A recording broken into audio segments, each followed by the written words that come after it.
I think we good. I think we good. I think we good. Let's bring this in right. Let's bring this in right. Yeah, y'all, yeah. Feel that energy. Yeah, yeah. Thank y'all for tuning in. Was good, y'all. Was good, y'all. Was great. Thank y'all for tuning in to another episode of Can the Brothers Get a Rap podcast. I'm your host, Ashley Lovechild. I'm joined with my co-host, my brother from another mother. Blood couldn't make us any closer. One of the best photographers in the world. My brother Santana, say something to the people. Yo, what's good? What's good? What's good? Appreciate y'all for tuning in. Y'all could have been anywhere, but y'all here with us.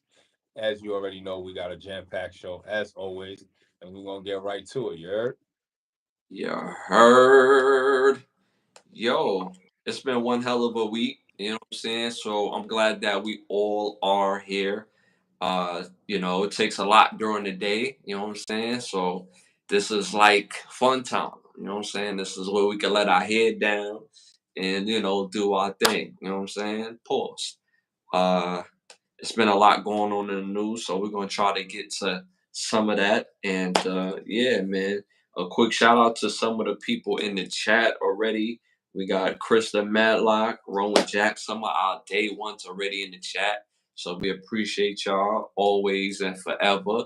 And you know, tell a friend to tell a friend, because we out here giving that knowledge, you know what I'm saying? Because these boys got knowledge, you know what I'm saying? So at the end of the day, we here to elevate, we here to inspire, and we here to learn as well. You know what I'm saying? We don't got all the answers, but we got some. But each one teach one. You know what I'm saying? That's how we doing it over here. All right, y'all. First segment of the night, you already know, popular opinions. This segment is brought to you by OUV Records. You see it up there. Yeah. Make sure y'all go to Instagram at OUV Records. Make sure you tap into the latest music and merchandise. The label motto is create, document, and inspire. Mm. Very powerful words right there. Very powerful word. You might have to look those words up, bro. You might have to look those words up on a Black's Law Dictionary, because those words in itself is super powerful. Nah, I My bad. What you said, guy? nah, for sure. Definitely gotta look into them. So y'all, let's get it. First question of the night, bro. I hope you're ready for these questions, cause what they saying now, these questions be questioning. Some of this stuff is getting ridiculous. Life is life, and makes sense. Math ain't math, and makes sense. But question ain't questioning. Y'all taking it too far. You know what I'm saying? That's something I seen up somewhere earlier today. So yeah. All right, y'all. First question of the night. Favorite Johnny Depp movie on this list. Favorite Johnny Depp movie on this list. Number one, Parrots. Pirates of Caribbean, Part 1. Charlie and the Chocolate Factory. Edward Scissorhands, Alice in Wonderland, 2010. That's what they called it, 2010. They put the year in there. What y'all thinking? Let us know what you think in the chat, y'all. Let us know. I gotta go with Edward Scissorhands. Edward Scissorhands was an iconic, like, you know what I'm saying? It was just an iconic role, like, you know what I'm saying? Once Mhm. Upon a Time in Mexico is not on the list, right? Yeah. Fire movie though, fire movie. Fire movie. Fire movie. In the Nick of Time, I think is another one he's in. But Fire, anyway, we going off tangent. But fire movie. Edward Scissorhands was an iconic role. Like, you know what I'm saying? Like, he pulled that shit off masterfully. Like, you know what I'm saying? Like, it just, yeah. On that list, yeah, I gotta go with Edward Scissorhands. Yeah. Yeah. This list is not, I don't think that, honestly, I don't think these are his top four best movies, but this is probably the top four most notable and profitable, like all in one. We talk about box office and recognition. But if we're talking about just straight acting and the movie quality, bro, I gotta agree with you. Edward Scissorhand, like Edward Scissorhand came out when we was little kids, bro, and it was such. And this is the thing where we talk about with Hollywood needs to ask us. That movie was so creative at the time. That was completely different than what we have seen thus far. So when they dropped Edward Scissorhand, it was something completely different, and it had a own life of its own because it had merchandise, it had towels and posters, all types of stuff. So, and then you seen his strengths, his weaknesses. You've seen his eyes come to life where he had support, and when he felt like he had some sort of remnants of family, and then you've seen how not having a family, feeling like he's not accepted, how that changed his whole perspective on him feeling more safe being alone in a dark space in a big mansion all by his lonesome. So it was just an interesting concept. I haven't seen that movie in so long, but I know that movie so vividly because I've seen it several times when it came out. Mhm. No, facts. Yeah, that's my choice for sure. Okay, okay. All right, so I chose Edward Scissorhands. My brother chose Edward Scissorhands. The chat, they going with Edward Scissorhands a little bit as well too. The rest of the world went with Pirates of the Caribbean #1 at 60%. Yeah. Yeah, it wasn't even close. They forgot about that classic. You know what I'm saying? They ain't, somebody ain't go back there and tell them about it. You know what I'm Yeah, yeah, yeah. Turner's classics. saying? So the tap into Turner, you know what I mean? Turner's classics out this mug, you know what I mean? Yo, that was a punishment, man. If you had to just only watch Turner, yo, it was over for you, bro. Yo, you was ready to go to sleep. Like, yo, can I just go to sleep, please? Please? Please? You know what I'm saying? They said the new Beetlejuice movie is coming out. Yeah, I seen the Yeah. preview. It looks pretty good. I think they took forever to do it, like, but I hope it's good. It looks pretty good. Yeah, Tim Burton and Johnny Depp do a lot of good work together. That's a fact. Sleepy Hollow was good. I You like know, Sleep Hollow. Sleep Hollow was good. it was good. And you know a movie I really liked when it came out, but rewatching it recently, it was like, I'm good. Sweetie Tide. I ain't really get into Sweetie Todd's. I ain't get into that one. I fucked with him in Public Enemies though. You know what I'm Yeah, saying? oh, Was you know what I'm saying? easy. That's a layup. That's a layup. Yeah. Johnny Depp got some work out there. You know what I'm saying? Yeah. Shout out to him, man. You need to come back and put out some more work. Did you hear? And I have to say this because of the subject. Now, Johnny Depp has done some amazing movies, and that's what it threw me the other day when they said the Marvel was saying Robert Downey Jr. is the best actor in the world.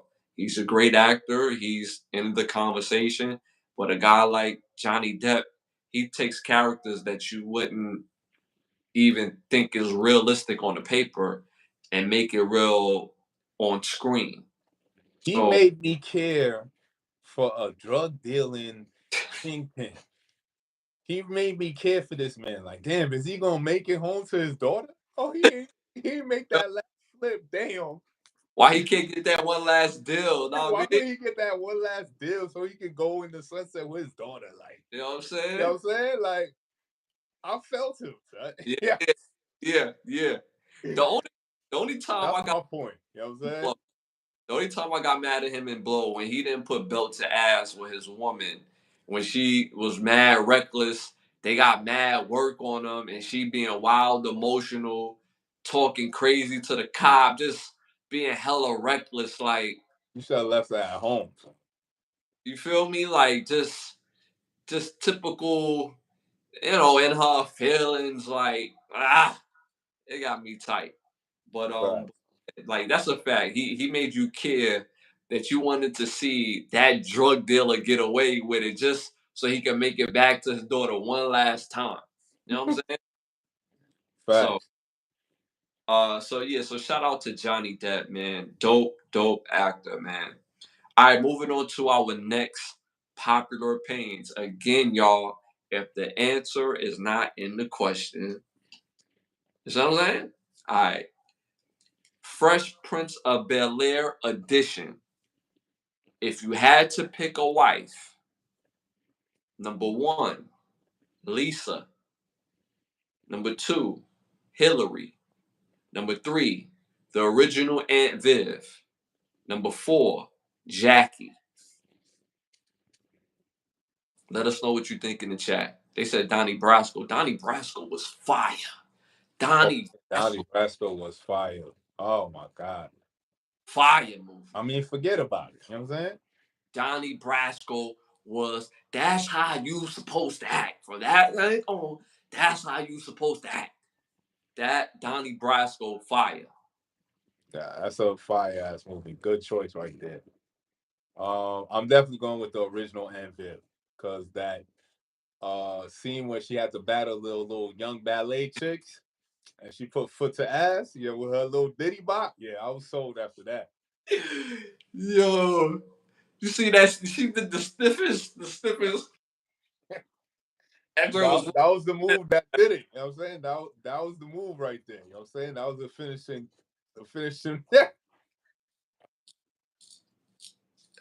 Yeah, I don't know who her Tory, who her, you know what I'm saying? Who told her that was lit, but that was straight garbage. But her passion though made me believe in it. You know what I'm saying? It carried over. It just made that shit just look so lit, son. Yo, funny as hell, bro. Yo, the original Aunt Viv, she was fine. I ain't even gonna hold you. She looked damn good. Like real yum, mad chocolatey. Just slim goodness. You know what I'm saying? Don't forget about the shoulder pad Y- fits. You know what I'm yo- saying? Oh yeah, you know what I'm saying? Little shoulder joint in her little work jackets. Know what I Yo, our mean? parents used to add that little extra shoulder pad just to get the little extra oomph on the, you know what I'm saying? Yeah. Just a Yo, little, man, killing them out there. They ain't seen nothing till they seen the shoulder pad. You heard? That's a fact. Yo, but the original Aunt Viv was fine, man. They had a couple of joints when she was in a little night fit and her Uncle Phil was getting it cracking, you know what I mean? Lisa was cool. Lisa cool. She cute. Jackie sexy though. But I'm gonna have to go with Hillary, dog. There's something about Hillary. If I had to pick a wife, one, she's submissive. Two, she got a job. Three, she she learns, like, even though she has a personality of wanting to be around the stars, cool, right? But she takes, because she's grew up with her dad and her dad being the lead, she knows how to be led. So, and she's sexy as hell. Like, if she rocking with a dude like Trevor, a dude like me, going just take her whole life to a whole nother level. You know what I'm saying? So I'm choosing Hillary for myself. You know what I'm saying? So I chose Hillary. You chose Aunt Viv. Uh, I'm seeing in the chat Hillary. Yo, Hillary. You just look at her, just her face card, bro. And then she had the little body yaddy, bro. And she was hella sexy. I ain't never seen Hillary on some thotty shit. As fashionable as she was never on some thotty shit. I can't think of an episode where you just seen her straight just on some Megan Thee Stallion type of shit. You know what I'm saying? All right, we gotta stop the cursing because they said, we won't be able to get certain benefits. All right, so I'm gonna watch my cursing and the N word. Yeah, don't worry about it, YouTube. We on point. But anyway, Hillary. For me, you chose Aunt Viv. We seen Hillary in the chat. The rest of the world, they went with Jackie at 33%. Jackie played by the supermodel Tyra Banks. You know what I'm saying? She was fine. She was fine. And she got a hella forehead, but she's still fine. You know what I'm saying? Don't get into any arguments with her in the car because she would headbutt the shit out of you. and you mess around and crash. All right, moving on to our next question. Who's your favorite stand-up comedian on this list, y'all? Again, on this list. Number one, and again, stand-up. Number one, Eddie Murphy. Number two, Bernie Mac. Number three, Dave Chappelle. Number four, Cat Williams. Let us know what you think in the chat. What you going with, bro? What you going with, bro? Who you going with, bro? Somebody I'm gonna actually go out my way and pull up they special and sit down and watch it. Uh I'm gonna have to go with Dave Chappelle, just on the strength of what I said about me just going out my way, looking up there, they latest special, and actually sitting down and watching it from beginning to end. You know what I'm saying? So for me, it'll be Dave Chappelle. All right. All right, in the chat, I'm seeing Bernie, I'm seeing Dave, I'm seeing Cat. That lets you know how great this list is. Um, this one is very, very tough for me because when you talk about stand up, I don't think nobody on this list did it as big as Eddie, right? And at the time Eddie was telling those jokes, they was the funniest thing that people ever heard. But we're talking about pound for pound funny stand up. Outside of just those two stand ups, you don't see Eddie Murphy do stand up. He just had those two specials, which was phenomenal. But these specials came out, to be all fair, these specials came out 30 some years ago. So it's been a while. But the person who always gets me during the stand up when it comes to the jokes, it's always a hit, it's never a miss on the jokes for me. His style, his timing, his subject matter, he makes me laugh at things I shouldn't be laughing at. You know what I'm saying? As great as Cat Williams is, as great as Cat Williams is, as great as Dave Chappelle is, as great as Eddie Murphy is, iconic. I gotta go with Bernie Mac on this one. Bernie Mac just have a style that he really sets himself apart. Like when they did the Kings of Comedy, you seen the separation from Bernie Mac and all the other guys. DL Hughley to me is funny. Cedric is sometimey for me. And Steve Harvey, he's better as a host than him doing a set, in my opinion. Right? But I enjoyed him as the host of the Kings of Comedy. But the separation of funny was completely different. Bernie was and I'm laughing at stuff. I have no business laughing at a kid that's mute, bro. Like we have no business laughing at that at all. But it was completely funny, and it wasn't like, oh my god, like I'm laughing at this. It was just funny. You know what I'm saying? Like it every time I hear Bernie Mac, it takes me to back in the day when it was like just stuff was just funny. Like I was watching Teen Wolf. It's been a minute since I watched Teen Wolf, and the dude was like, "Man, stop being a fag," right? And I'm like, for a second, I was like, whoa, he said that in the movie. And I got to remember, this is like 1984 when they let that word fly and it was funny. It wasn't saying, yo, you being gay. It wasn't always used to you being gay. People used to be like, yo, in the 90s, people used to be like, yo, you acting like a fag. And it was just funny. It wasn't like you're acting gay. It was just like a funny term. But now, is something that people morph to be offensive. So people don't say that. But with Bernie Mac, like even in life, there's no reason why I should be laughing at a gay character. He was a gay character in life, bro. Why am I laughing at this dude and he's playing a gay character? It's just funny. But going back to his stand up again when he tell the joke about his mute nephew, like we got no business laughing at that, and it was hilarious. So I'm going with Bernie Mac on this one. Again, you went with Dave Chappelle. In the chat, I saw mixed reviews as well. The rest of the world, they went with Bernie Mac at 42%. What do you think about that? I mean, he's alright. To me, he's okay, but it's not a comedian I'm gonna go back and sit down and rewatch his stuff. You know what I'm saying? Mm-hmm. But he's still funny, like not to take away from his stand up, but for me it's not somebody I'm gonna rewatch again. Okay. Yeah. Yeah. Okay. All right. Moving on to our next question on popular opinions. All right. If they were all in a rap battle, who would win?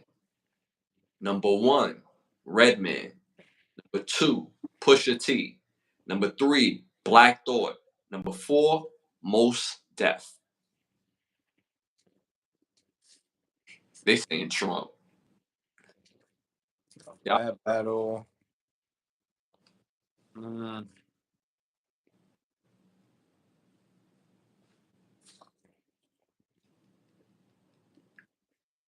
I'm gonna have to go with Black Thought on this one. Going with Black Thought. Why? Just the lyrical, um, just his lyrical ability to change in within his rap scheme. You know what I'm saying? Like his long plethora of just so much stuff he could go after and just, you know what I'm saying? Like I feel like with that list, that would be the better option as far as Mm-hmm. like battle. You know what I'm saying? Mm-hmm.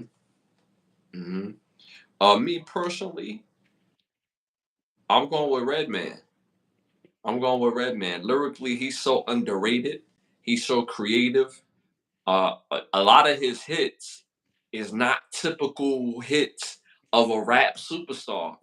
Like I'll be that. When you think of I'll be that, I'll be that. So and then his style is so different, but it's also his style feels freestylish anyway. So me personally, I'm going with Redman on this. I'm seeing Most Def in the chat. I'm seeing Pusha T in the chat. Yeah, I'm seeing a mix of reviews in the chat as well. Uh, Again, I went with Redman. You went with Black Thought. The rest of the world, oh my God, no disrespect, no disrespect, but the rest of the world were Most Def at 32%. Okay. No disrespect. I just don't see Most Def winning that. Me personally, me personally.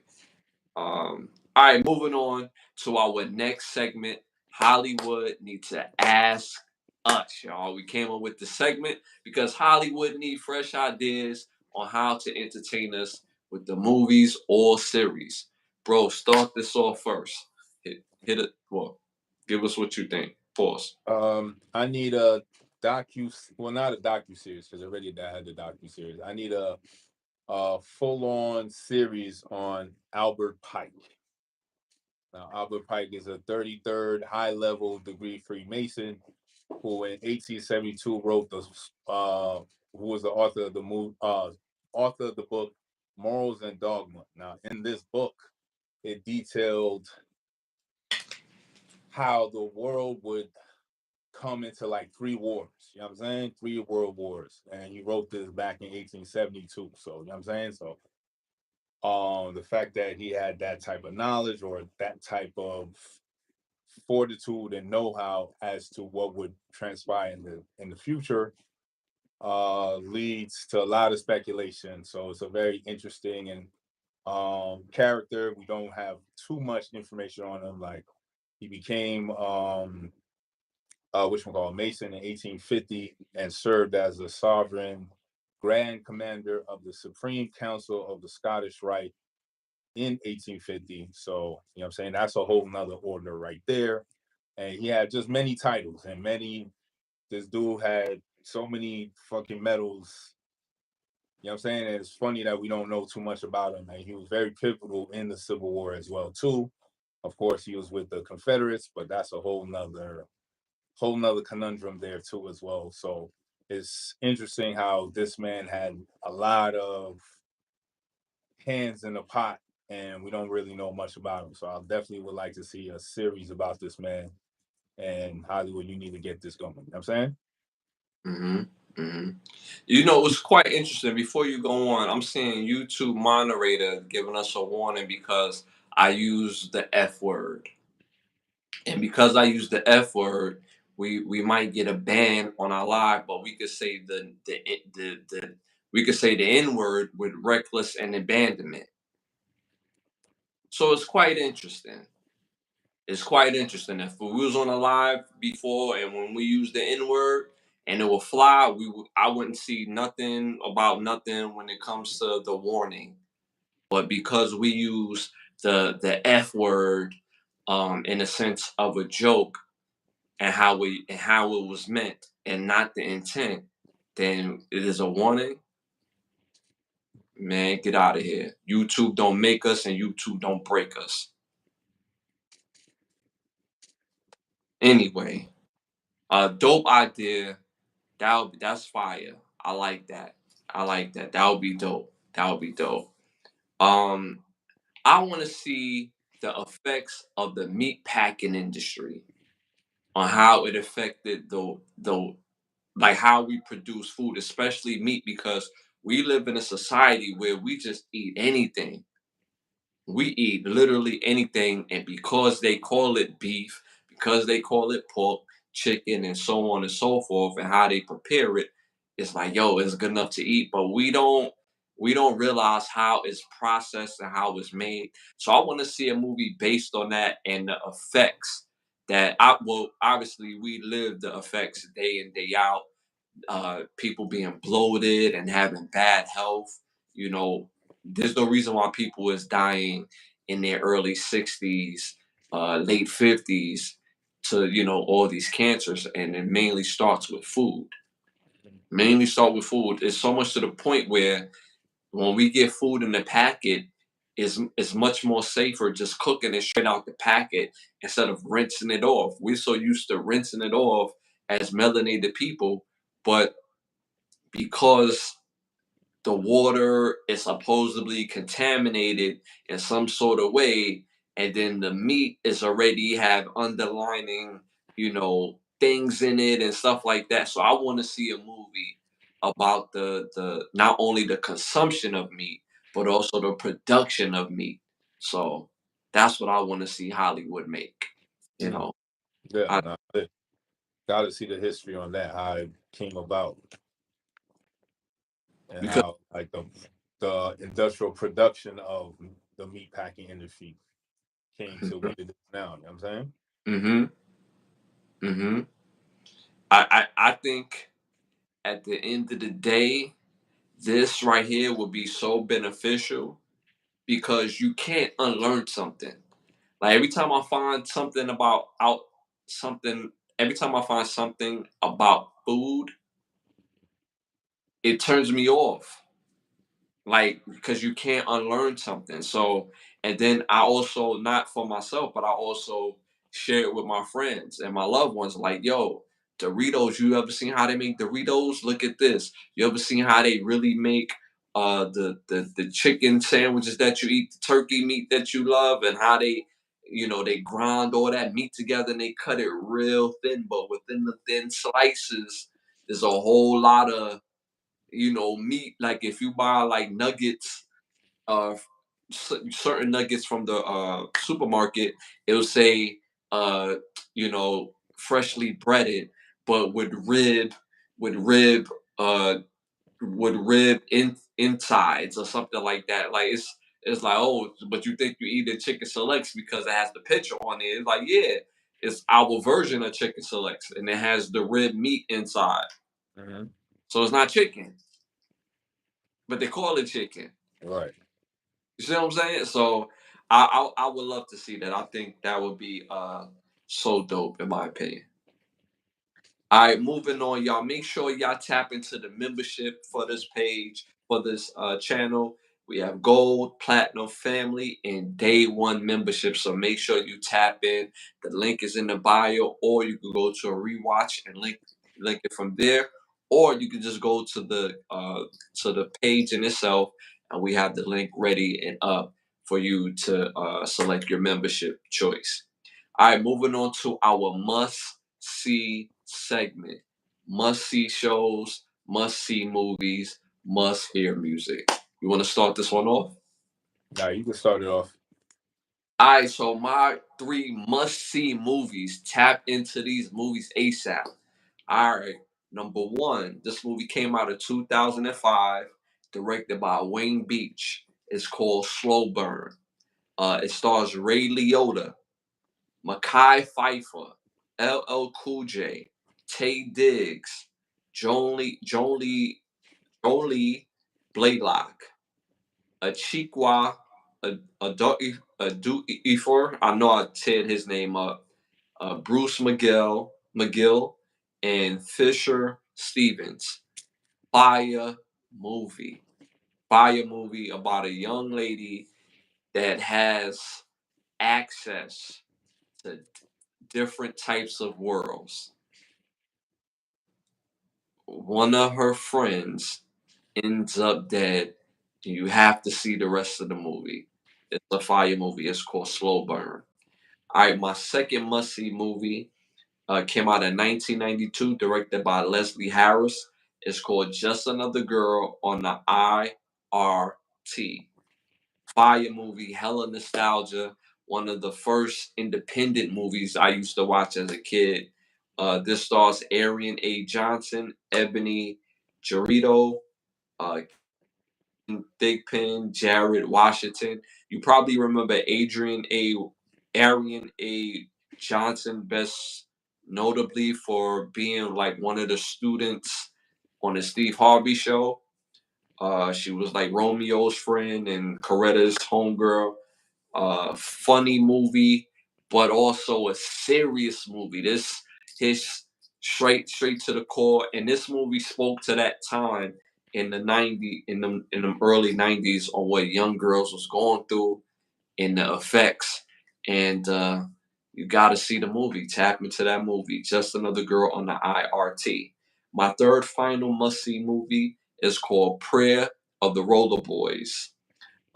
Came out in 1990, directed by Rick King.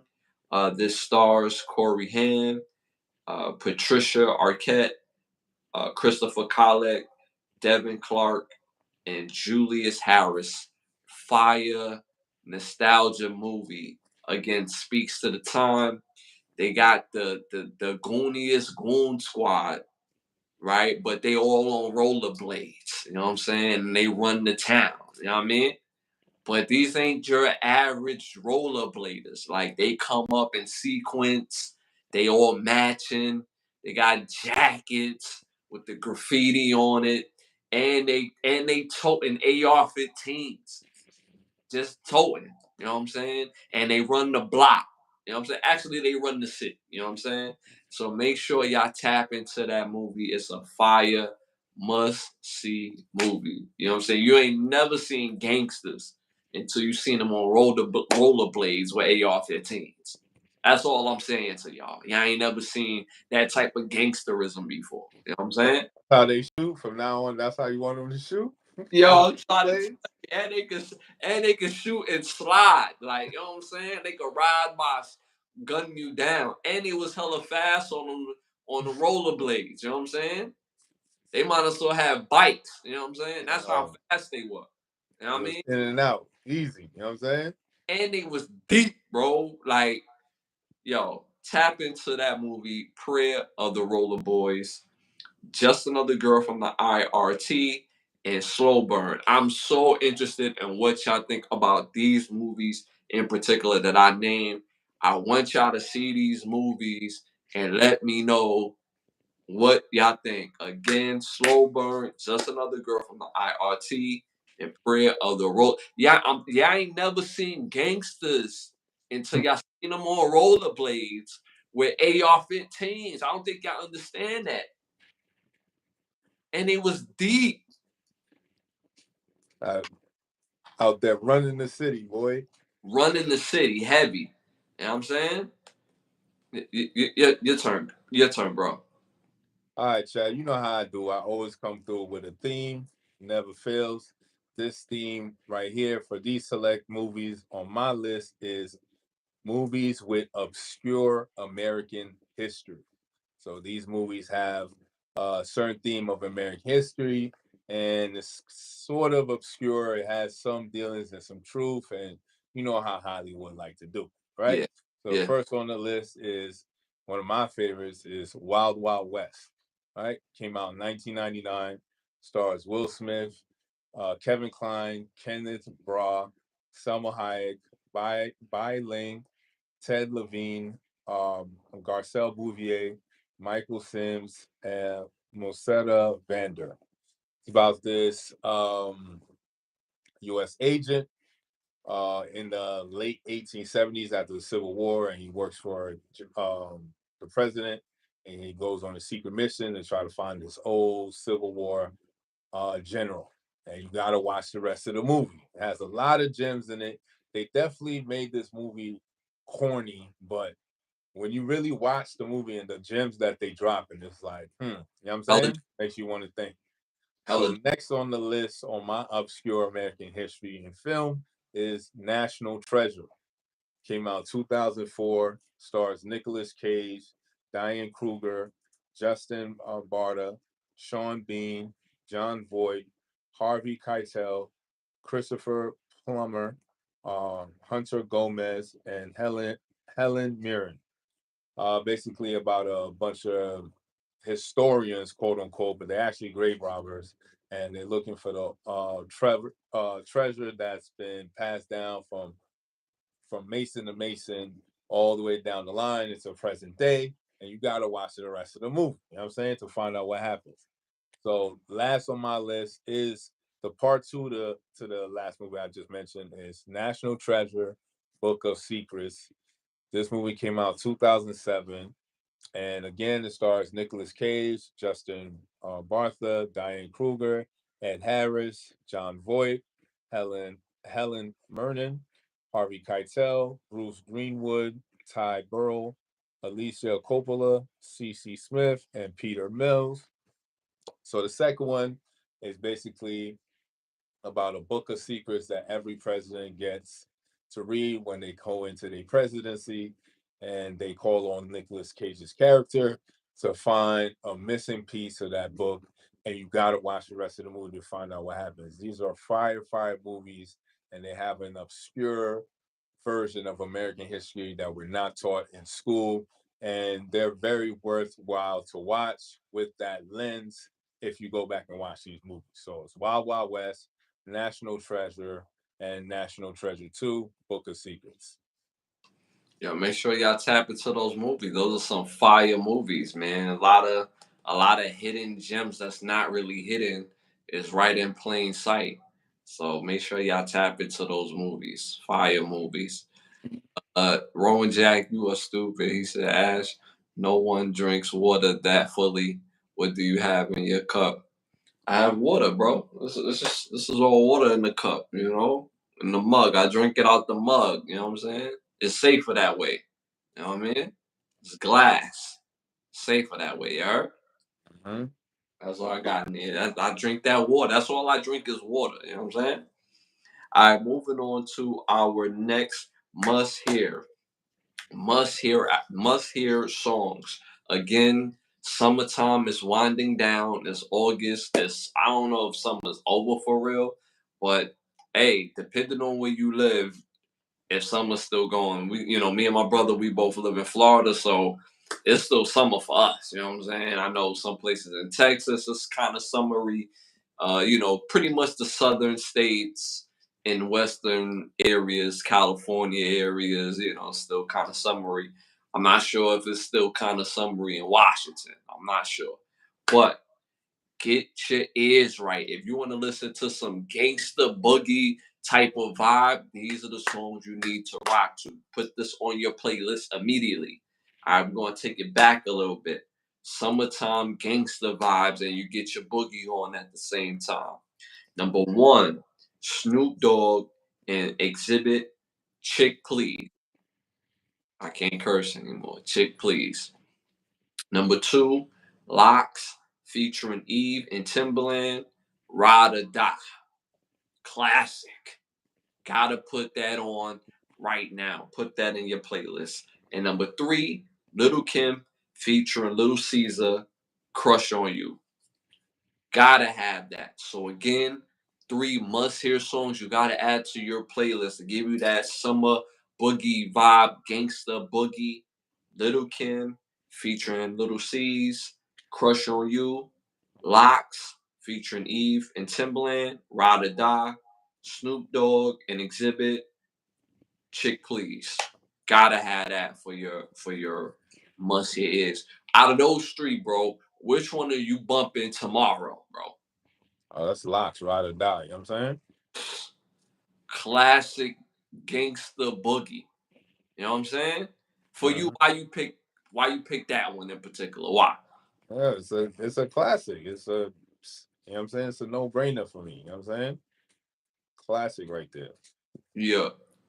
All right, moving on to our must see shows. You want to start this one off? So must see show for y'all is definitely Hell on Wheels. Came out in 2011. Has 5 seasons. You can catch it on AMC. Stars Anson Mount, Colm Meaney, Phil Burke, Christopher Hinderdrill, Common, Ben Easler, Robin McLeavy, Kasha Kofowski, Dominic McElliott, and Eddie Spears. Basically about this war torn soldier after the Civil War who joins this company that's building a railroad across West. And you gotta watch this series. It definitely just depicts how the West, in a realistic sense, would actually really look like. You know what I'm saying? And how these towns would be built up based on the railroad and all that stuff. And you really get to see how the Wild Wild West was really wild, real Mhm. filthy, and it's like, but it's a very good show. Everybody on there is definitely top tier in their acting capabilities, so you'll definitely be entertained in all the 5 seasons. Very good show. Again, Hell on Wheels at 5 seasons, came out in 2011. Make sure y'all tap into Hell on Wheels, man. Tap into that.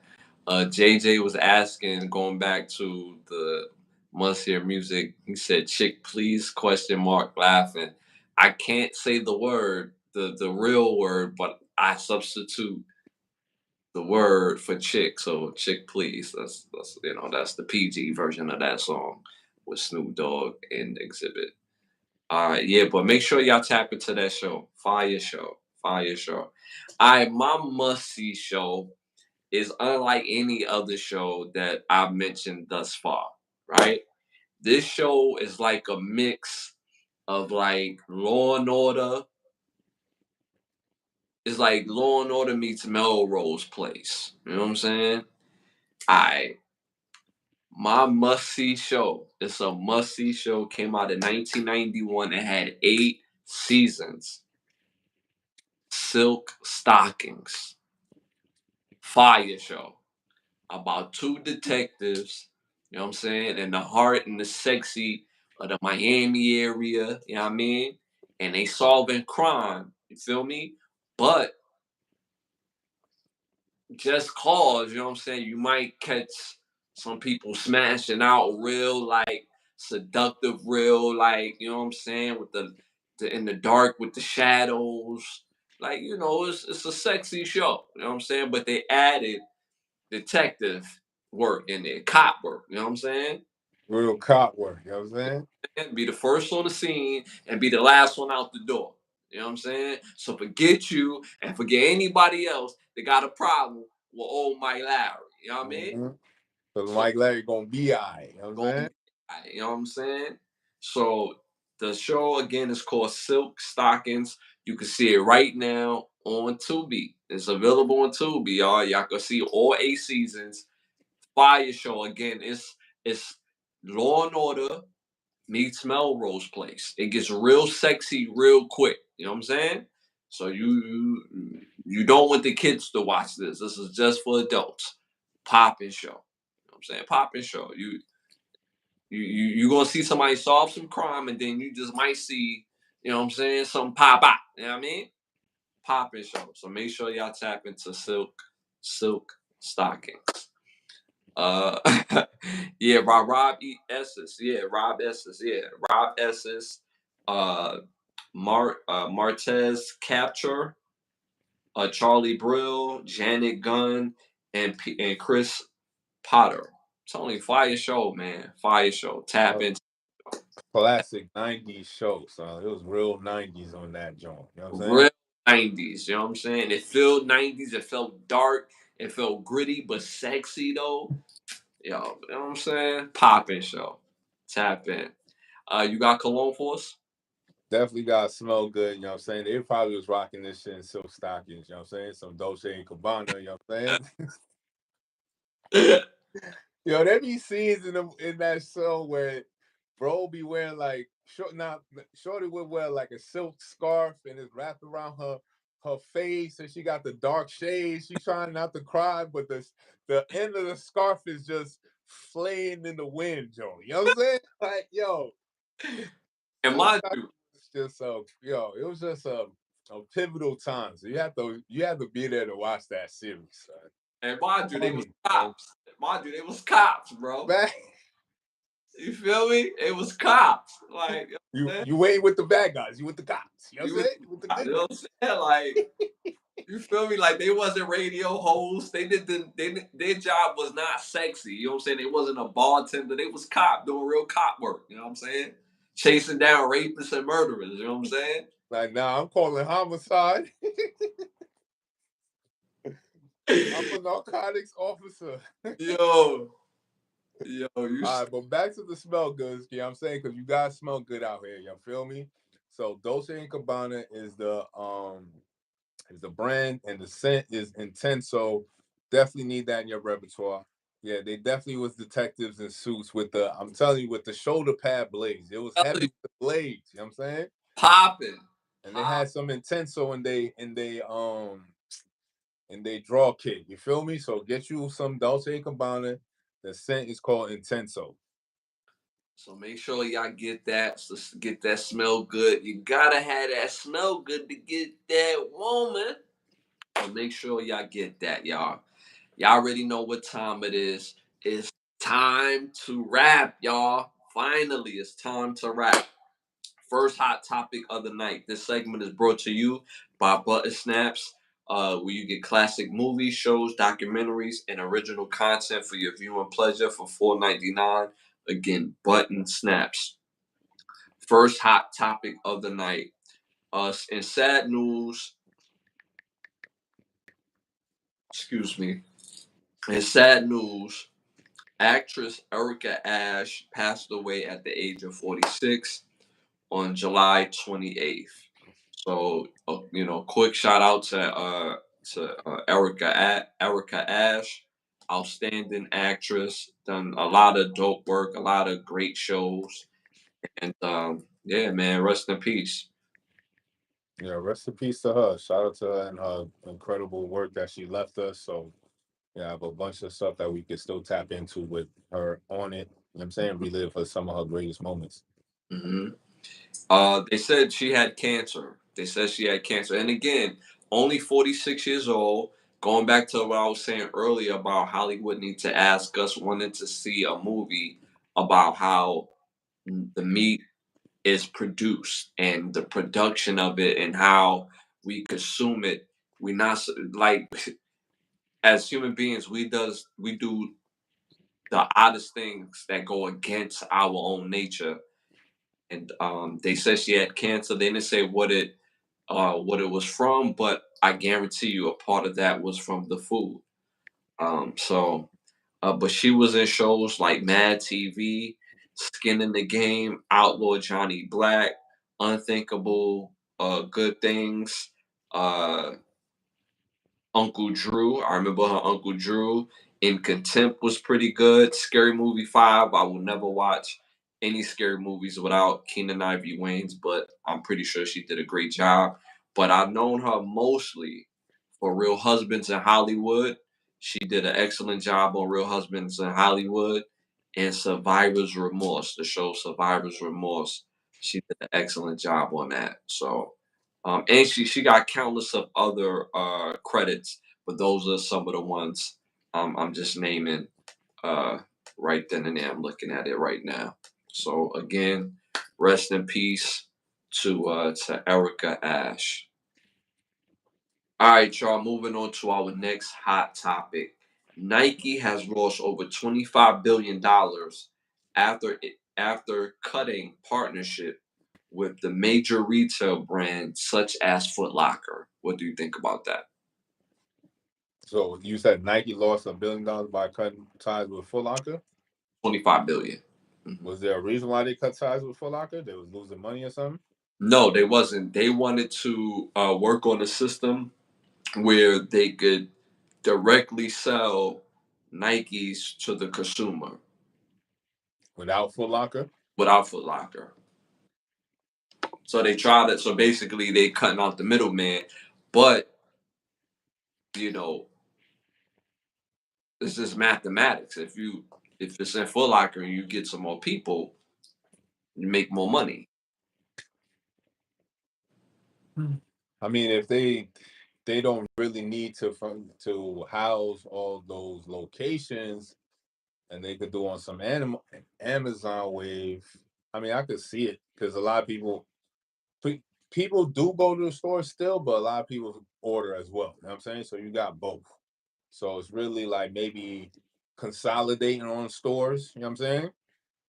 And where you see more traction in certain stores, you keep open. Because at the end of the day, after COVID, it just showcased like having a brick and mortar is like this moving forward is like kind of detrimental. You know what I'm saying? It's kind of like, and then people like certain areas are stealing crazy. So you have a whole lot of stuff going on where it's like, as a business, do you really want to keep a store open? Like, is it making money for you anymore? You know what I'm saying? So, Yeah, I just always thought Foot Locker and Nike were together. You know what I'm saying? I just always yeah, thought one thing. You one- feel me? yeah. But now it makes sense. They're two separate entities. Y'all feel me? I Mm-hmm. just always assumed growing up Foot Locker had Nike, Nike's with Foot Locker. You know what I'm saying? Yeah. It just made sense. You feel me? Mm-hmm. But for Foot Locker, it made a lot of sense by housing Nike, and that was a big boost for them to keep Foot Locker going. You know what I'm saying? Without Nike, there wouldn't be no reason for people to even go to Foot Locker. You know what I'm saying? Mm-hmm. But they would have other brands. You know what I'm saying? That would not have got Foot Locker to where it's at, like Mm-hmm. to the point where it's at today. You know what I'm saying? But Foot Locker was a staple. You know what I'm saying? You went to Foot Locker to get some gear. You feel Yeah. me? Yeah. Well, for them to cut ties with them is gonna see how the sneaker game gonna move forward. Does that mean that the price is gonna be cheaper? That you going straight to the consumer? Is that what we saying, or is it gonna be the same They, price? they ain't say nothing. They ain't say nothing what you saying. They just saying we want to get it to the consumer. They ain't say about dropping prices. Because if They I could get two pairs of Jordans for the 200, you know what I'm saying? You know what I'm saying? You got a custom. You feel right, me? right. Mm-hmm. With shipping included. You feel me? Yup. Don't add extra like now. Mm-hmm. You feel me? Like it's coming straight from y'all. So Yeah. Right. Right. yeah, Right. you cover that. You feel me? You cover Yeah. that tab. Mm-hmm. So we'll see, because that'll be interesting. Because I mean, we always gonna continuously cop Jordans. Is like, why are they so expensive? You feel me? We know it doesn't cost that much to make them. Like, But so if we go straight to the consumer, it really, should be the price should be lower, but we'll see. but a part of that too, when the major shoes that's actually being sold out is shoes like New Balance and all these other brand shoes is not necessarily um, Jordans and Nike. Like Jordan is a more um, a luxury brand and still considered like a lifestyle type of thing. Nike is somewhat lifestyle. Um, Nike sells a lot of sneakers. They sell a lot of sneakers, but because of their high prices, they lose out.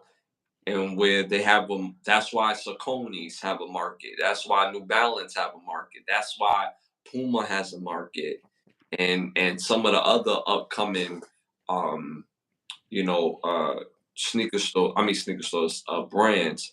So I think Foot Locker is going to be fine if they learn how to pivot because us living in Florida, um, there's some Foot Lockers, there's some Foot Lockers, and places that sell the resale price of the high end sneakers, but then they have a place that just specialize in high quality, low price sneakers, which is called the Shoe Palace.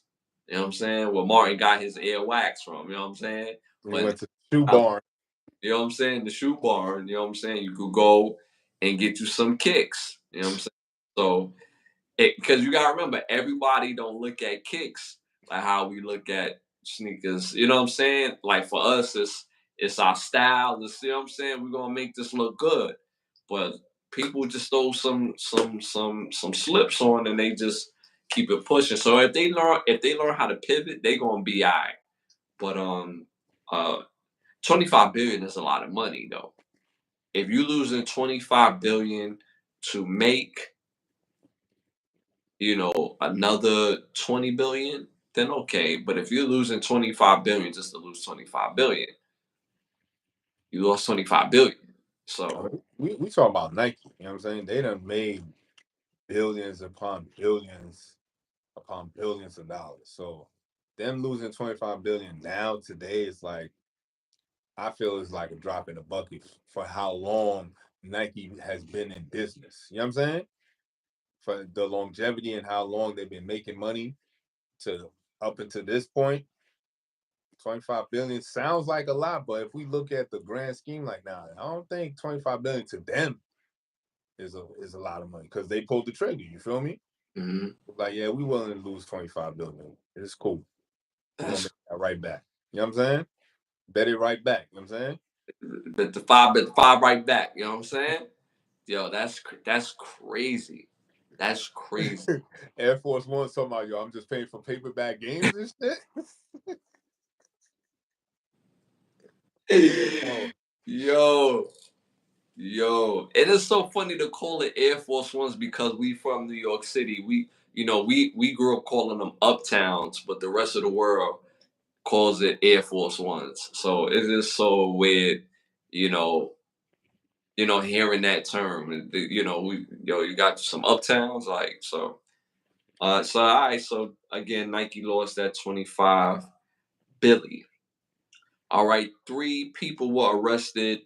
Have been arrested in the link for the murder of Florida rapper Fulio, also known by Julio Fulio.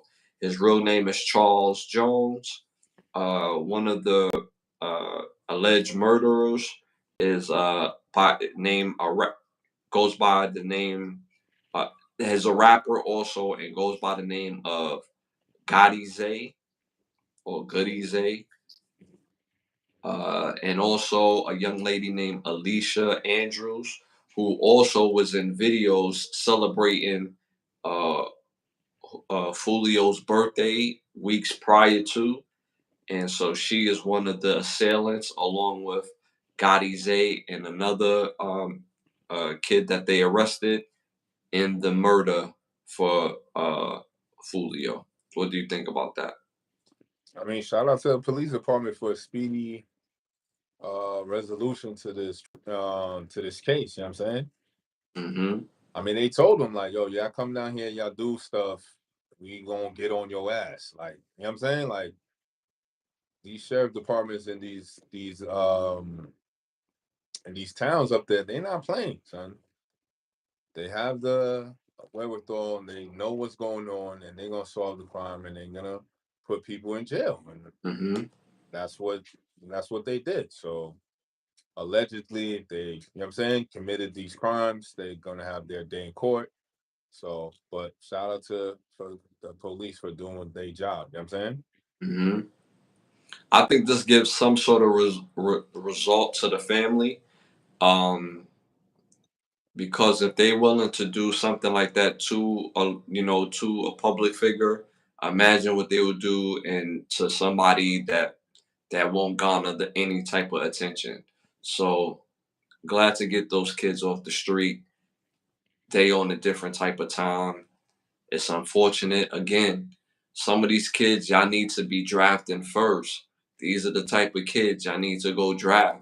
You want to go fight? All right, let's go fight. Let's go fight. Want to run down ops?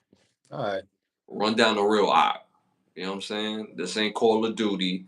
You know that I and it's so and it takes on a life of itself because when it comes to melanated people, we call each other the ops. We so quick to to self hate and to do this violence thing. But when it comes to the real ops, when it comes to fighting for your country, when it comes to standing up for something that's really worth fighting for, you know where to be found. So I'm glad they got these kids off the street. It's very unfortunate that this other kid lost his life. I heard that there was some sort of internet beef, that there was some sort of back and forth. What happened to it being about the music? What happened to that? We're talking about two rappers. What happened to being about the music? Why can't it start and end with the music? Or why, if it has to be, a situation, pull up, y'all go in a room somewhere, and y'all throw them hands for about as long as y'all can handle it. Because everybody say 5 minutes. Most people don't last 5 minutes in a fight. Most people don't. So if y'all want to be real men, y'all could have met up somewhere and made it real safe. Yo, I got my people with me, but we're gonna go in here. I don't got no weapons. You don't got no weapons. Our people's gonna stay outside. Ain't gonna be no extra shit, and we're gonna get it on. We're gonna knuckle it up, and that's gonna be the end of that. What happened to that? So it's unfortunate, and I'm glad they got them off the street. All right, moving on to our next hot topic, y'all. Court documents reveal that the luxury brand Dior pays $57 to produce their handbags, but they sell it for almost $3,000 a bag. What do you think about that? Just lets you know that all these other companies is scamming. That's why I said Nike doesn't matter if they lose 25 billion. You know what I'm saying? Because if Dior is doing it, what makes you think all these other fashion houses ain't doing it? Because how would they be able to compete? You know what I'm saying? Mm-hmm. So it's always been a long-standing theory, and I'm glad it finally came out because it has to make sense. Mm-hmm.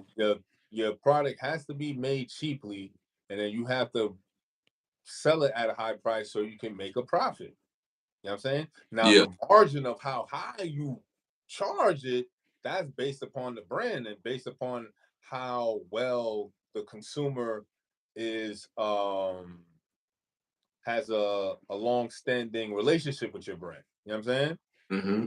That's when you can demand high prices. But for it to be cost $57 and you charge 2,500, Yo, that's wild. that's That's the that's Hollywood right there. You know what I'm saying? That's Hollywood right there. That's really how the game is played. You're gonna take something that really doesn't cost nothing. That's really farce. That's really just a bunch of garbage. Put it together, make it look nice.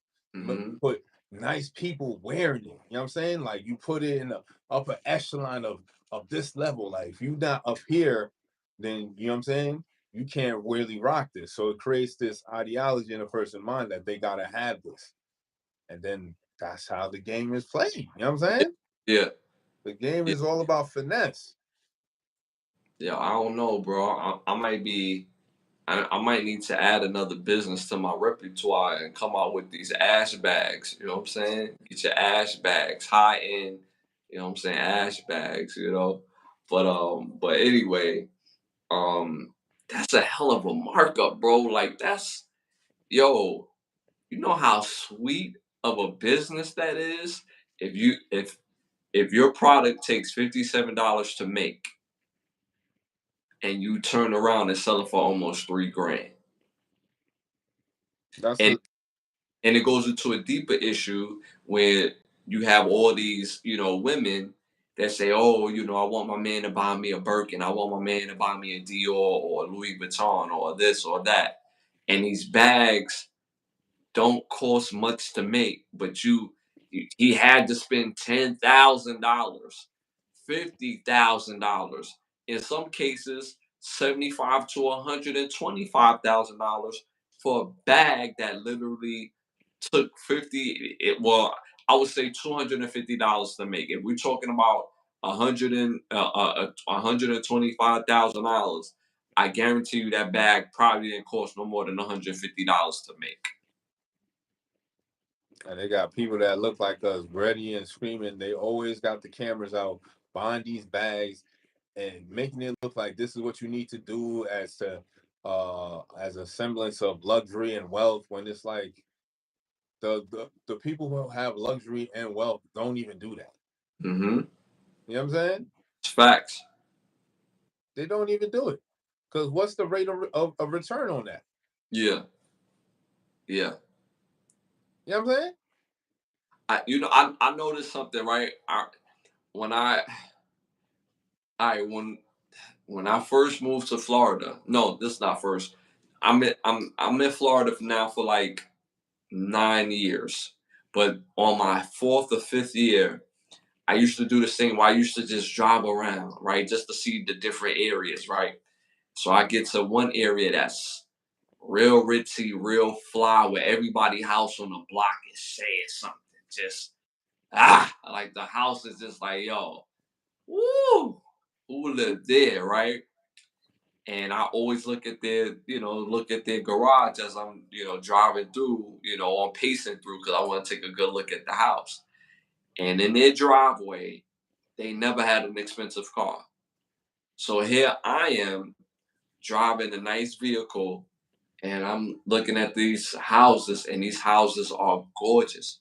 But in the driveway, they had about 3 or 4 cars, and these are basic vehicles. We're not talking about Mercedes, Land Rovers, Bentleys, any of those type of cars in the parking lot. It was just basic tourists, I'm not, saying anything negative about those vehicles, because a vehicle is a vehicle. But what I'm saying is, you would think with a house like that that's so grand, that you're gonna have the grand whip, you're gonna have the Bentley outside, you're gonna have the Rolls Royce outside. But nah, it was just regular, Joe Schmo whips with probably maybe $1.59 a month on the insurance, so, or for the car note, I should say. So, it made me think like, damn, like, yo, we really doing it backwards. So it's real lit to it was real lit to even see that perspective for me. You know what I'm saying? No, facts. Even my daughter realized this. She was like, Dad, like, nobody got nice cars. And then I thought about it, like, but that house though, with that type of house, you could buy 40 nice cars. You know what I'm saying? So it was just the difference of a mindset. If you got a house like that, to get a nice car ain't nothing. So, shout out to my bro Biggs in the building. Shout out. Welcome to All that.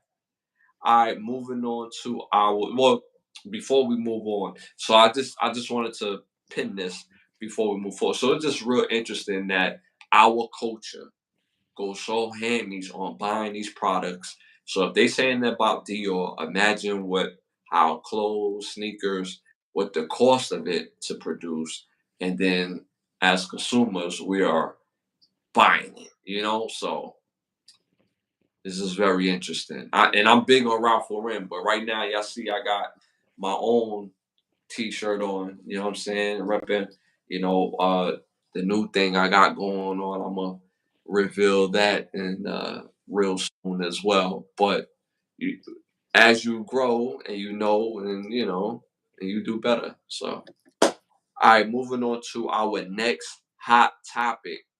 All right, going back to the Sonia Massey shooting. You seen the video of Sonia Massey yet? Yeah. Come to find out that her murder is more likely a full blown setup. Sonia Massey had an issue with some sort of social worker. When she went down to to the place, there was an issue between her and the social worker, the energy, the way they spoke, da da da da da, right? The cop that murdered Sonia Massey, that's her boyfriend. Sonia Massey called the police because she kept hearing banging outside her window. She kept hearing banging, right? Come to find out that cop was doing the banging. This is all alleged, right? But this is what they're saying that's alleged. He did the banging. So now when she calls the police, of course, the dispatch, it goes out to which cops are closest to the residents. Look who shows up. So come to find out that the Sonia Massey murder could very well be premeditated as well. What do you think about that? Again, like police is gonna do their job, then solve the crime. You know what I'm saying? Like that's what they do. So wherever the evidence goes, that's where they're gonna follow. You know what I'm saying? So if that's where the evidence and the stuff that they're gathering on this case is leading them to it, as long as they come to a resolution and solve it where we have some semblance of justice, I'm all for it. You know what I'm saying? The fact of the matter, it's like this, and just you're already in the police force and you know how, you know what I'm saying, procedure is done is just crazy where you just thought you could get away with it. So again, hopefully the police again do their job, have every amount of equipment to get down to the nitty gritty of this case and figure it out and come to a resolution. I'm in full agreement on that, bro. Um, get this man up and out of here. Get him to jail. Have him do time. Don't let him, coward his way out by taking his own life or F penalty. No, let him do that time. Let him sit a long time with this, and I hope that her family get the type of resolve and the type of results that's needed for this case, and something that makes a dent in that type of behavior. See, what the thing about behavior and the thing about punishment, when you have a certain behavior, and now when you're dealing with the law, there has to be a punishment that's so severe that it deters other people from doing it. That's the whole purpose of having a punishment. If you don't come up with the proper punishment, then there's never going to be any resolve. So now we've come into the point where we need some sort of crime bill for murdering melanated people. There's a crime bill for everybody else. We should have a crime bill too, because now you think twice. Because of the crime bill, you're going to be put away forever. Something to think on. All right, moving on to our next hot topic. Bro, do you ever wonder how much gold Olympic participants make off of the Olympics? I mean, if you're not like the top tier athlete or something like, and you're not getting top tier endorsements, you're probably not seeing a lot from the Olympics. You know what I'm saying? You're probably not seeing that much. Again, aside from endorsement deals and all that, what you're actually really getting from the Olympics themselves, the committee, the check from them, Mm-hmm. I'd say probably a couple $1,000s, if that. Mm-hmm. You know what I'm saying? Mm-hmm. That's just my estimate. I never really looked into it, but I could only estimate that it's a couple thousand. You know what I'm saying? Mm-hmm. But really, um, of course you would want the athletes to get paid, but I mean they sell us on the aspect of it's sport and it's the highest level of competition, and you know what I'm saying? But Yeah. then there's like, yeah, they need to get paid too, you know what I'm saying? Mm-hmm. Because Shorty can't eat gold bricks, you know what I'm Yo, don't worry about my kid, man. saying? My kid good. My kid gonna eat, man. So how much they really getting paid? Alright, so come to find out, if you win a gold medal, you only make 37,000. This is 4 years of dedication to win a gold medal. 37,000. Might as well get a job with that. You know what I'm saying? Um, so I found that quite interesting on that. So if and then major athletes has to be marketable for them to get those major deals, right? So when you think of somebody like Hussein Bolt, he got major deals because he was interesting, he's fast, he's Jamaican, but he didn't get the top tier of the tier one endorsements. Like, let's keep it a buck. With his type of skill level and his accomplishments, he should have been on every commercial, but he's not. They got a young fast brother right now on the USA that I don't even know his name. The world don't know his name. So even if they win, they have to be marketable. Sha'Carri Richardson is extremely dope. She has endorsements, but not the type that garners her accomplishments and what she's done to the sport. So it was just quite interesting. $37,000 for 4 years of dedication. That is wild. That's just a wild metric. So I was watching. Well, I've seen a clip where Shannon Sharp and Chad Johnson said that the next USA participant that wins a gold medal, they're going to give 50,000 to add to their bag. What do you think about that? I mean, the Olympic makes so much money. Like it's it's literally a detriment to even run the Olympics. If a city hosts the Olympics, is like really they're hosting it at a loss. The Olympics, the committee, they make all the bread. They don't share none of the bread with the city that's hosting the Olympics. They don't share none of the bread with the Olympians. Like, I don't even understand how this contract even got drawn up like this, because them niggas is running with billions of dollars, and they leaving these countries and cities destitute after they leave, because none of these areas that they build to house the athletes, after they leave, they can't reuse them again. They can't repurpose them. So Right. they fall to disarray. So it's like, what is the point even hosting this shit if you're gonna build all this shit, hosting is when they get here, they play their games, then they leave, and then you stuck with the bill. Mm-hmm. And then guess who got to pay that bill? Right. Pay.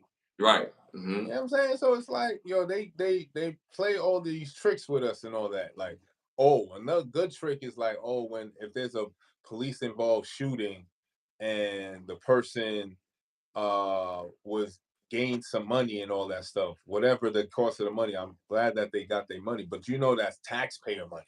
Right. That Yes. doesn't cut in. That does the money that the police department get, that it doesn't go to that.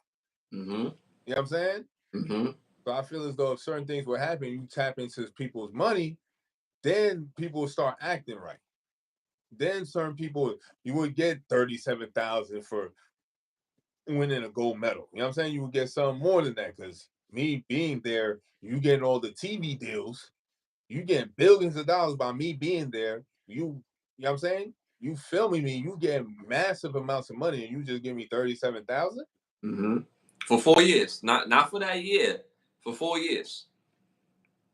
Not counting how much I got paid my trainer all those years, like, you know what I'm saying? Mm-hmm. To compete, to stay relevant, to stay competitive and all that. Like, nah. For The, four the years, you for gold, you gotta give up more than that. The media rights, the Olympic media rights is on a whole nother level. On a whole nother level. No, the NBC making a chicken. You know what I'm saying? So it's like the money is there. I don't know how the contracts were drawn up. I don't know what was going on. Cities left holding a bag. I don't know how they thought that was a good look for them. Yeah. They because you see the last city they finessed. Mm-hmm. And so what you makes you think they ain't gonna finesse you? Yeah. You know what I'm saying? They definitely finessing. France is definitely finessing if they got people thinking they gonna jump in that dirty ass water and do the swimming competition. You got me, you know what I'm saying? You got me messed up. I'm not swimming in that for 37,000. Nah. Them big ass rats. You know what I'm saying? Well, what buddy said, $35. Nah. $40. Yeah. $40. Nah. That's just that's just terrible. So Yeah. yeah, the Olympic Committee, yeah, they run it off like bandits as usual. And this system of the Olympics, I don't know if it can sustain itself for too much longer. You know what I'm saying? Mm-hmm. Something's gonna have to give. It ain't gonna be for too long. Quick question: do you think is there an event that you could have competed for the Olympics if you know in our younger years or in your younger years? Uh, Possibly swimming, and maybe if I really, really took it seriously, maybe karate. Karate? Okay. So Okay. yeah, swimming. I was doing that when I was young, and same as karate. Like so, those probably would have been the two I probably maybe went to the Olympics with. You know what I'm saying? But Mhm. there's anything about the Olympics in the hood. Yeah, You know what I'm saying? yeah, yeah. That's a fact. That's a fact. For me, I would probably say I used to do a mean deadlift. I used to do a mean deadlift. In high school I maxed at 460 on deadlift, and I hated lifting weights in high school. You know, I lift weights because I had to. It was a part of the training for for football. But I did 450. No, I'm mistaken. No, 460. 460. 460 was my max, but I could have did more than that. No, I did 525. I'm bugging. I did 525. I'm bugging. My bad, y'all. 525. That was my max in deadlift in high school. That was my max. I used to be much bigger than what I am now. Pause. But that was my max in high school. 525. I said 460. That was something else. 525 was my max. So I think I could have deadlift and yo, bro, don't judge me, but I could have been nice at pole vault, bro. I Mm-hmm. could I could have been nice, you know what I'm saying? Spin around 80 times before I throw the stone, you know what I'm saying? I could have, you know what I'm saying? I could have did that, you know what I'm saying? I was a quarterback, I could have did that, you know what I'm saying? So I'll say, pole vaulting and deadlift. Definitely cut that off. Pause. And a big shout out, not even a shout out, like y'all gotta get it together. They got football now as a part of the Olympics. Not flag football, football. And Team USA been taking L burgers from Mexico, China. How are we losing in football? In Because American football. we can't. Because football, we can't. It's not like basketball. We're not gonna pay our best players to play. You know what I'm saying on the field because it's totally different. We can't play our top tier league NFL niggas to play in, you know what I'm saying, USA football. It's not happening. You know what I'm saying? Because we already know how brutal football is. Like, nah, we're not doing that. And we already know niggas ain't getting no chicken for that. So that's off rip. The league is not having it. So y'all could get whoever they got playing USA football, but y'all not getting people from the league. And I second that. I don't want to see Stephon Diggs playing Mexico. Nah. You Yo, need to play. You need to play Buffalo Bills. That's what I need you to see playing. That's your talent. You play Buffalo Bills. You leave Mexico alone. Don't worry about Mexico. You play Buffalo Bills on Sunday. You know what I'm saying? I'm trying to see Pat Mahomes throw the ball to, you know what I'm saying, Devontae Adams. You know what I mean? If they play Iceland and this dude come off the slide and hit bro and he can't play no more, I'm gonna be tight. I'm saying though, like if you some dude from Iceland, no, son, nah, son. yo, nah, come on, son. Like, yo, you imagine Pat Mahomes, Devontae Adams, gotta go with our old receiver, what you call him? He on Miami right now. Can't think of his name. His name escaped. Tyreek Hill. Tyreek Hill, and like either Jamal Chase or Justin Jefferson. You know, like that's wild. And then you got McCaffrey in the backfield. Like that's wild ODs right there. You know what I'm saying? And then you got Kelsey at tight end. You know what I'm saying? But Wow. who's the matchup? Who they gonna play? Like they gonna play Team Russia? I don't even know. No, I don't even know the middle linebacker for Team Russia. You know what I'm saying? That's Like, not our problem though. They got nah, I ain't know, son. Y'all need to play on Sunday, Monday, Thursday nights, and Saturday. That's when y'all play. Y'all don't play. Y'all don't play in the Olympics. We don't need that. You know what I'm saying? Y'all let whoever they pick, XFL cats, AFL cats, you know what I'm saying? Y'all go over there. You know what I'm saying? Y'all get your highlight tape. You know what I'm saying? Y'all do that. Let the NFL professionals over there. They need to get ready. You know what I'm saying? Camp is starting.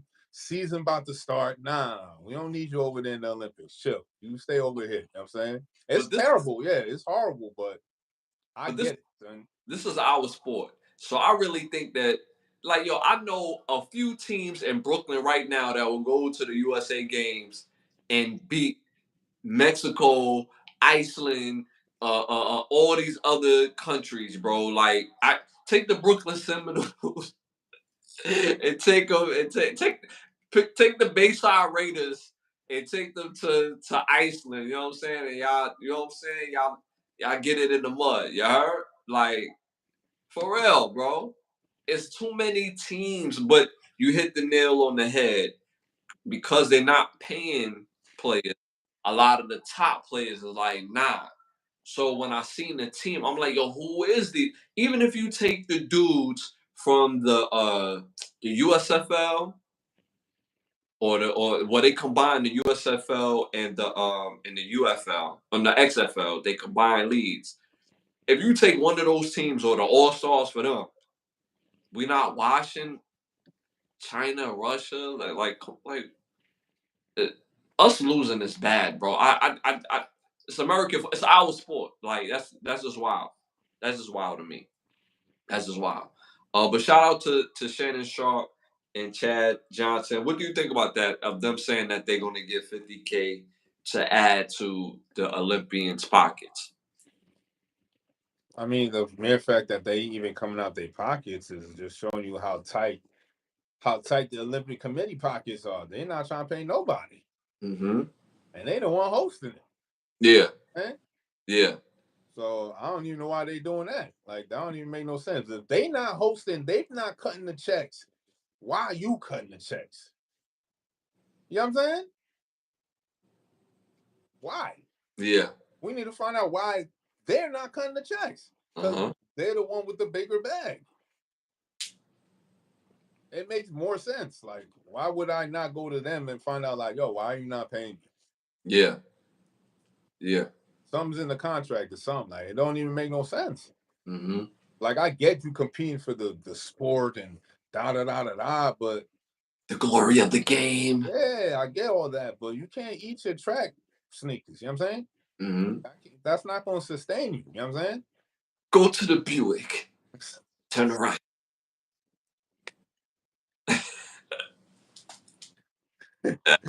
Although you sometimes you talk at me, coach. You know what I'm saying? You told me like we lost the game. Oh man. So yo. All right, y'all. Moving on to our next hot topic. All right, accused child rapist Jeremy Gothrin was pulled over for a DWI with 6 kids in his car, and he claims that the kids are his friends. What do you think about that?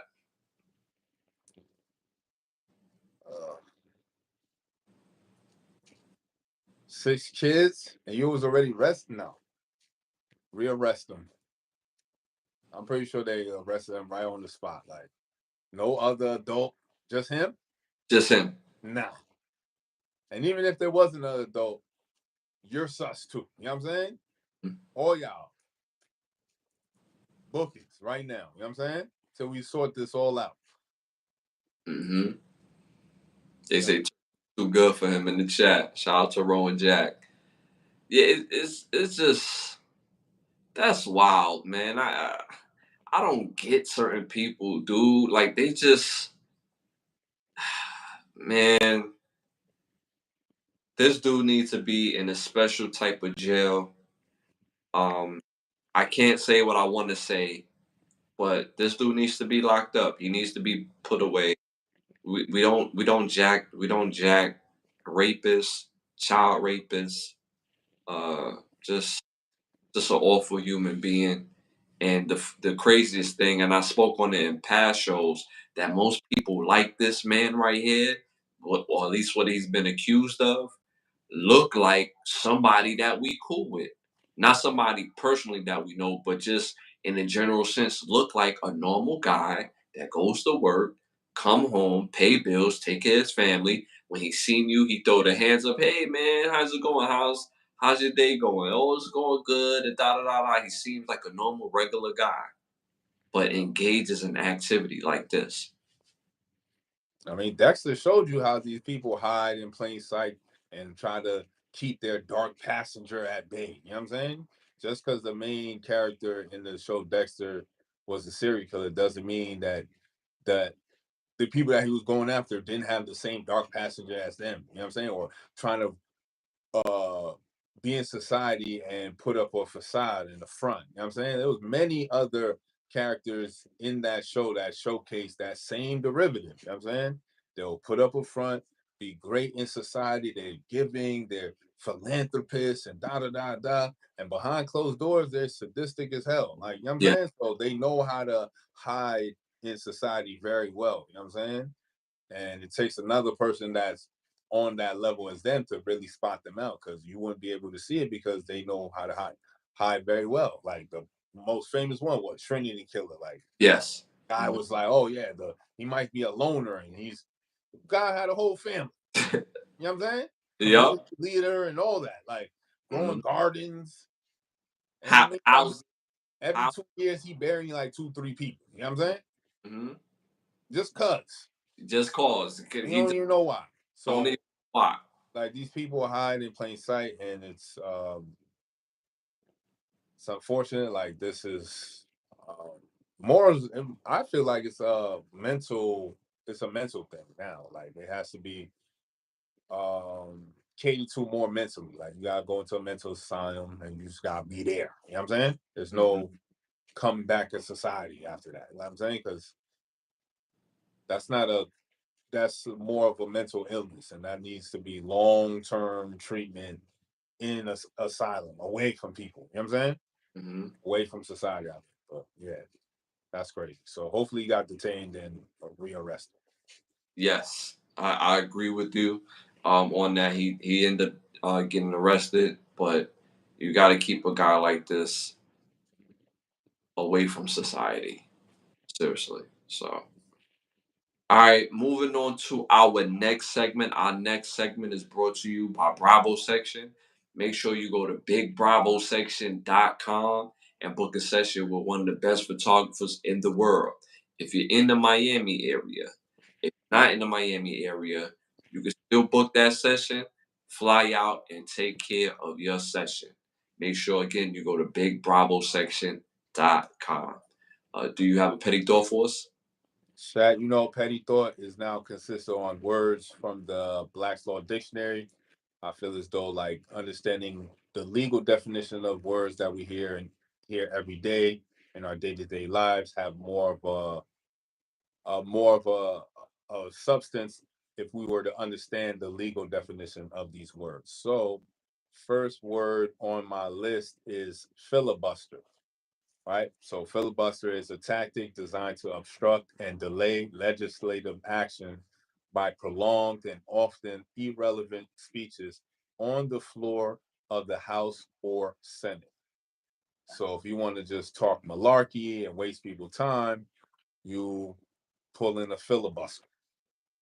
So basically a tactic to delay proceedings and delay uh, legislative action. So that's why certain things take too long because people want to pull filibusters. Very interesting.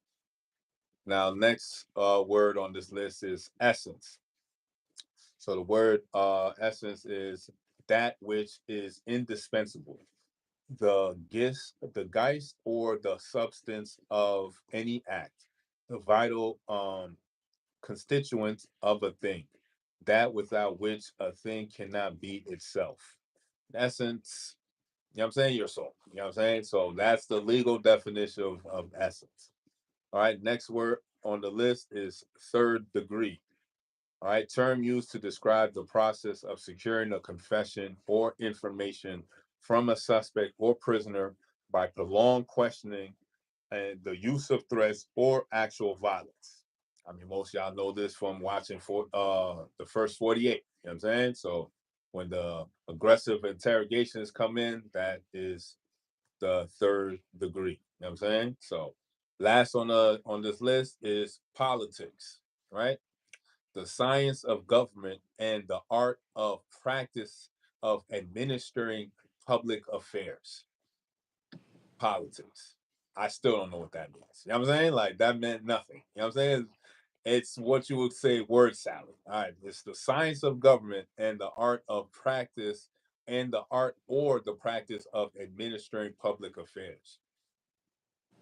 All right. So our words of this day, our petty words for this day are filibuster, essence, third degree, and politics. So in the chat, if you had some words that wanted me to look up, I can do that for you and have the definitions if they are in the dictionary. Got to put a disclaimer on there because we found out certain words are not in the dictionary. So if you do have words, I'll do my best to look it up.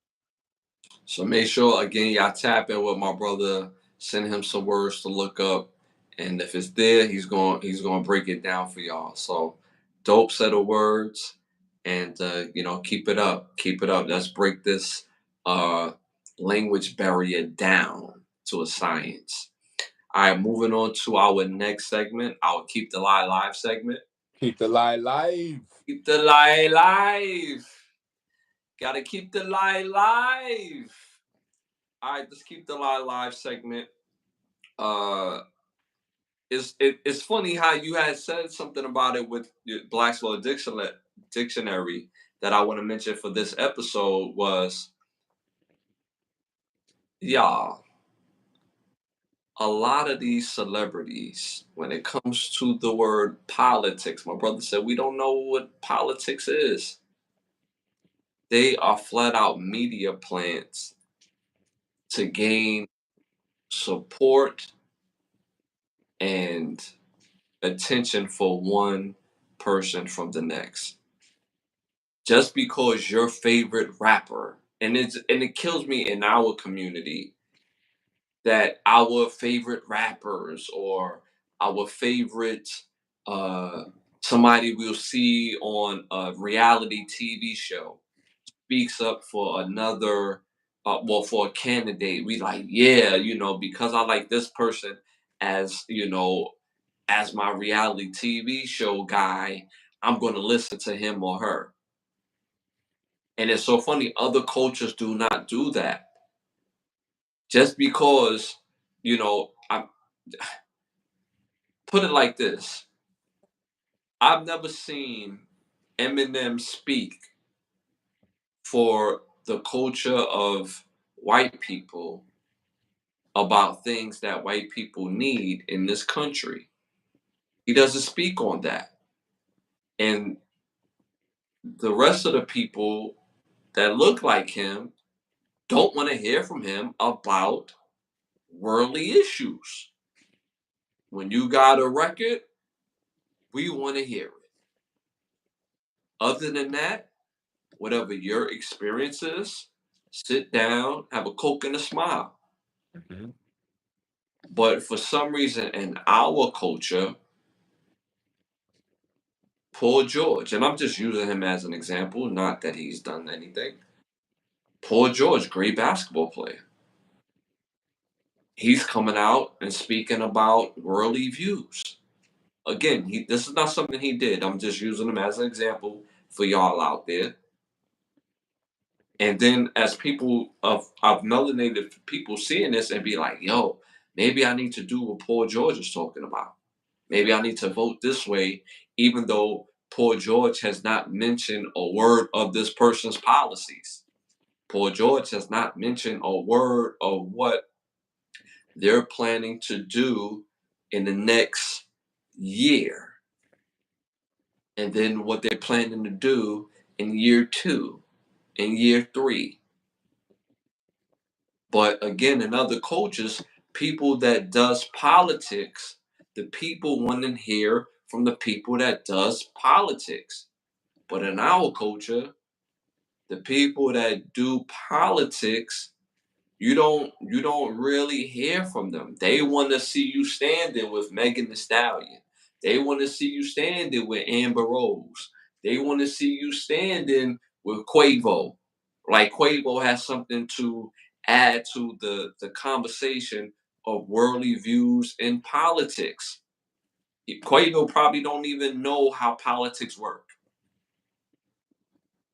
So when we see this, it gets a bit disgusting and disturbed because obviously they're being planted there for some sort of attention and also to garner their audience to maneuver a vote.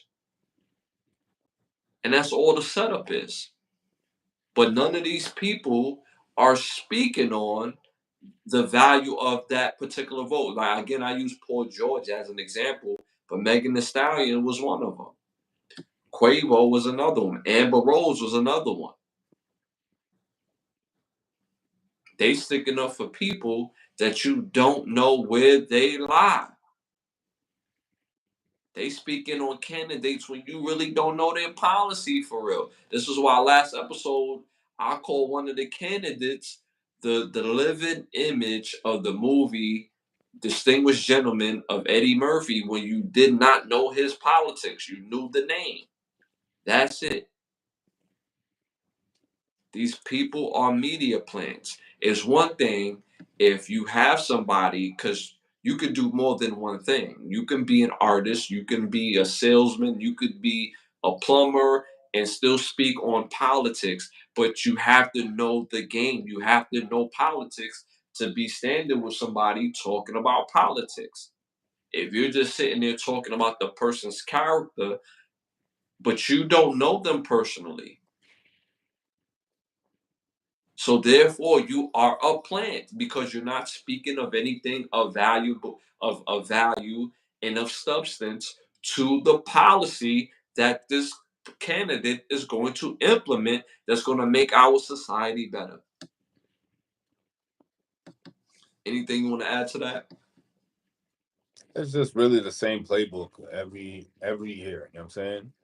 Just do the bare minimum for us, and then we just go happily to the polls and vote their way, and then get nothing in return. So it's like, hopefully now we done seen it for what it truly is, and we wake up and smell the coffee and choose the right path and choose based on the policies that benefit you and your constituency and not on your feelings. You know what I'm saying?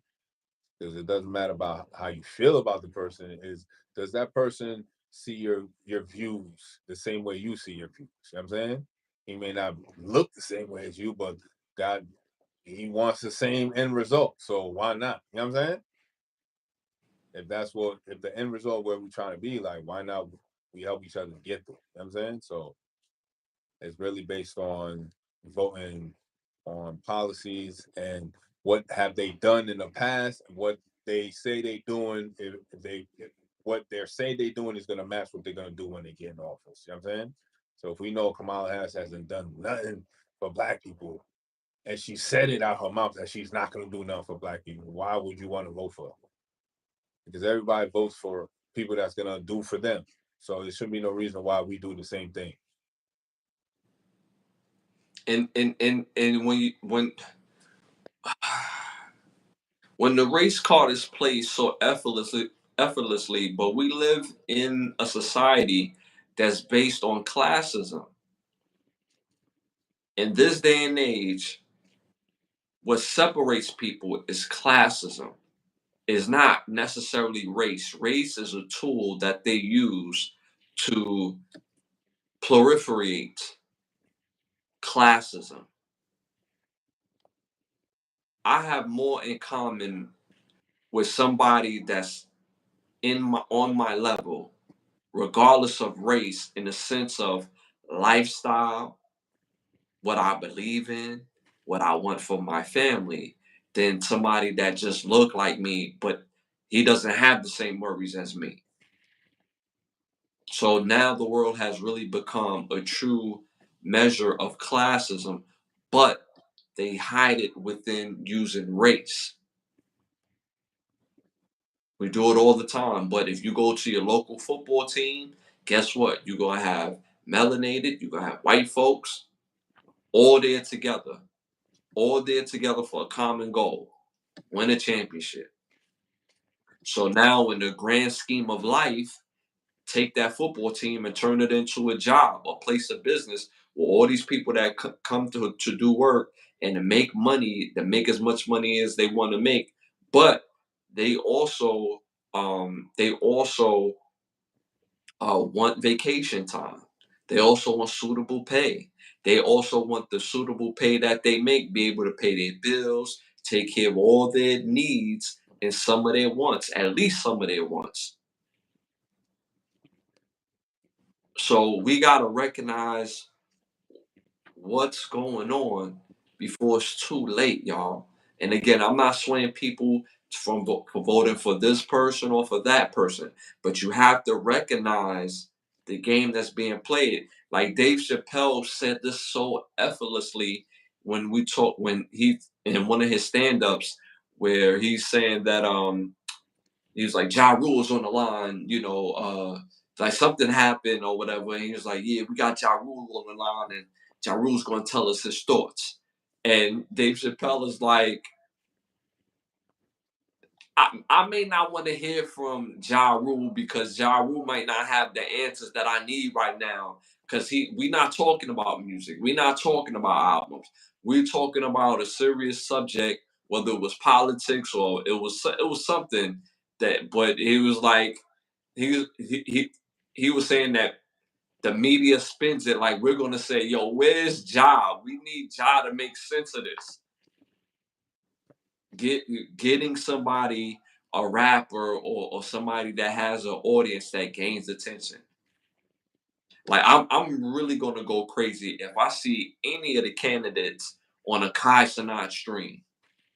On a Kai Cenat stream, on like I think his streams go up to like 850 people on the stream at one time. And I would not be surprised, but again, you're using platforms to to you would think to spread your word, but you're not really spreading your word.